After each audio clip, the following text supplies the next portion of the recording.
മതിലകത്ത് bypass നിർമ്മാണ പ്രദേശത്ത് വെള്ളക്കെട്ട് ദുരിതവും നാശനഷ്ടവും പേറി നാട്ടുകാർ. ദേശീയപാത വികസനവുമായി ബന്ധപ്പെട്ട മതിലകം ഗ്രാമപഞ്ചായത്ത് 7-ാം വാർഡിൽ കിഴക്കുമുറം ഭാഗത്താണ് ദുരിതാവസ്ഥ. ഈ ഭാഗത്തുകൂടിയാണ് മതിലകം ബൈപ്പാസ് കടന്നുപോകുന്നത്. ബൈപ്പാസിന് പടിഞ്ഞാറ് ഭാഗത്ത് രൂപപ്പെട്ട മലിനജല സാന്നിധ്യമാണ് ദുഷ്കരമായ അവസ്ഥ ഉണ്ടാക്കിയിരിക്കുന്നത്. പ്രദേശത്തെ തോടുകളിലും പാടത്തും റോഡിലുമെല്ലാം കഴിഞ്ഞ 3 മാസത്തിലേറെയായി വെള്ളം കെട്ടി നിൽക്കുകയാണ്. ഒരു 4 മാസമായി ഓഗസ്റ്റിൽ തുടങ്ങിയതാണ് ഇപ്പോൾ വെള്ളം കെട്ടിക്കിടക്കുന്നത്. നാഷണൽ ഹൈവേയുടെ പുതിയ നാഷണൽ ഹൈവേയുടെ പണി വന്നപ്പോൾ അവിടെ നിന്നുള്ള കൽവെട്ട് അവർ ഇട്ടിട്ട് അടച്ചു കളഞ്ഞേക്കുന്നത്. അതിപ്പോൾ തൽക്കാലം ഒരു നാളെ തുറക്കാമെന്ന് പറയാലോ. ഇത് 4 മാസമായിട്ട് ഇപ്പോൾ തുറന്നിട്ടില്ല അവർ. അപ്പോൾ ഇവിടുത്തെ ജനങ്ങൾക്ക് ഭയങ്കര ബുദ്ധിമുട്ടായി. 4 മാസമായിട്ട് ഇതിൽ സ്കൂൾ വണ്ടി പോകുന്നുണ്ട്, സ്കൂൾ വിദ്യാർത്ഥികൾ ജോലിക്കാർ പോകുന്നുണ്ട്, എല്ലാവരും ഇതിൽ പോണതാണ്.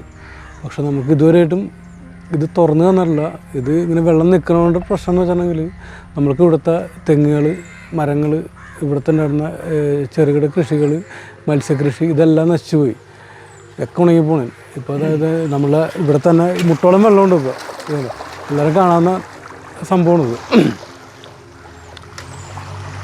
പിന്നെ ഇപ്പോൾ ഇവിടെ വെള്ളം നിറഞ്ഞിപ്പോൾ മുറ്റത്തൊക്കെ നിറച്ച് വെള്ളമാണ്. ഈ തറ വരെയും വെള്ളം നിൽക്കും.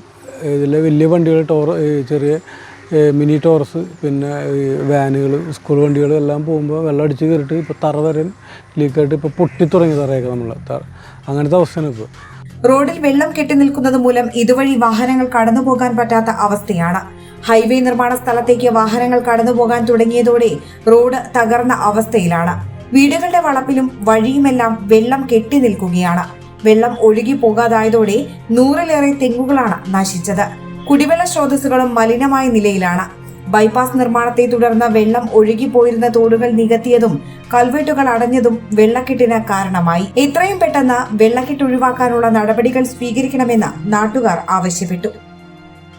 The biggest luxurious convention center, SK Palace, grand opening soon.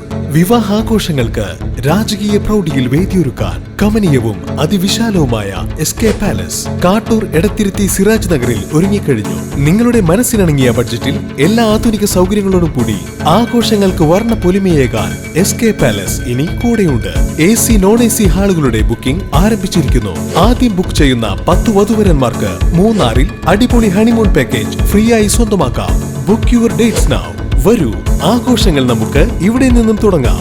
SK palace convention centre, Siraj Nagar, Edathiruthy, Thrissur.